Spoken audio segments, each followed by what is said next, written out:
Good morning, everyone. Today I'm going to talk about a very important topic, ecotourism versus mass tourism. These two forms of tourism might seem similar because both involve travel and leisure, but in reality, they are completely different in their goals, impacts, and long term results. During my presentation, I will compare them in several aspects such as their main purpose, types of activities, environmental and cultural impact, economic effects, and sustainability. At the end, I will also share my personal opinion about which one is better for destinations like Santa Marta, Colombia. Let's begin with the main goals of each type. Ecotourism focuses on protecting nature and supporting local communities. It aims to create a balance between tourism and the environment so that visitors can enjoy natural beauty without damaging it. It is based on principles of conservation, education, and community participation. On the other hand, mass tourism seeks to maximize the number of visitors and entertainment options. Its main goal is profit. Mass tourism often prioritizes quantity over quality, and while it generates more revenue in the short term, it can also bring serious negative consequences to the environment and local culture.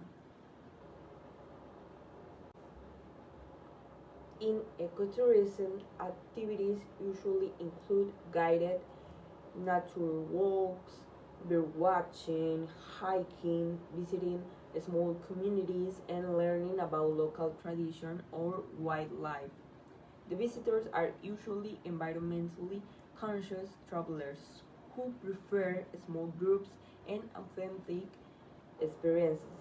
They like to stay in eco-friendly lodges and try to minimize their ecological footprint.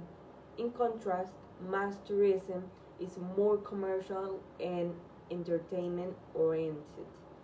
People travel in large groups or family packages and participate in packages, tours, resort stays, theme parks, or crowded beach trips. Visitors usually look for comfort, fun, and convenience, often without thinking too much about their environmental impact. The environmental impact is one of the most important differences between these two types of tourism. Ecotourism has a low to moderate impact if it is well managed.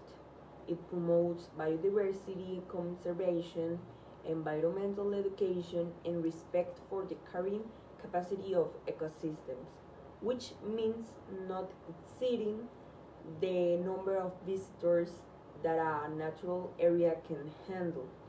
In contrast, mass tourism often has a very high environmental footprint.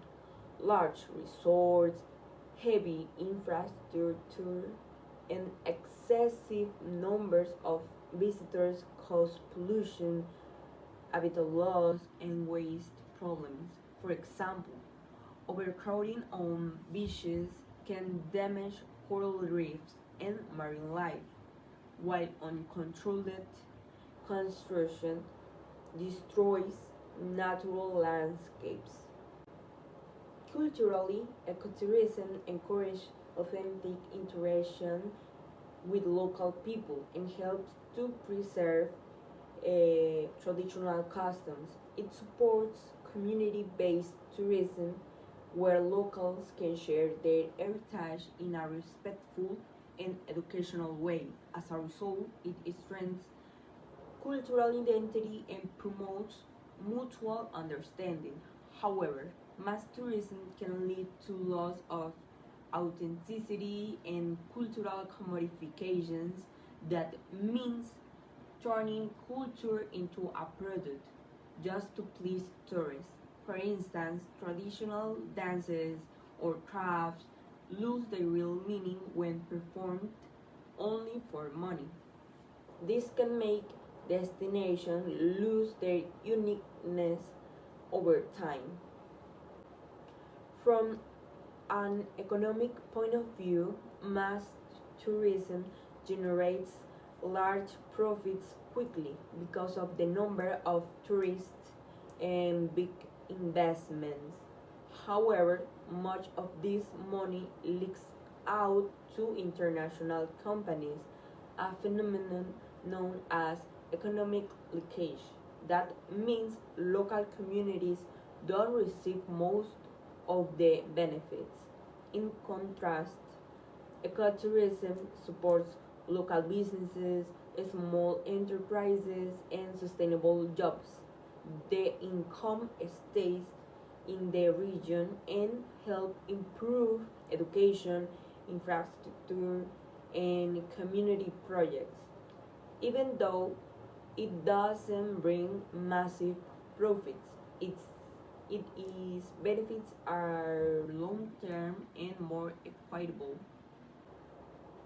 Let's take an example from Santa Marta, Colombia. In Tayrona National Park, there are small guided eco tours that teach visitors about local biodiversity and culture. These tours usually include community fees that help conservation and local families. This is a clear example of ecotourism. On the other hand, large beach resorts in areas like El Rodadero or Pozos Colorados represent mass tourism. They attract thousands of tourists during high season, which often leads to overcrowding, waste problems, and noise pollution.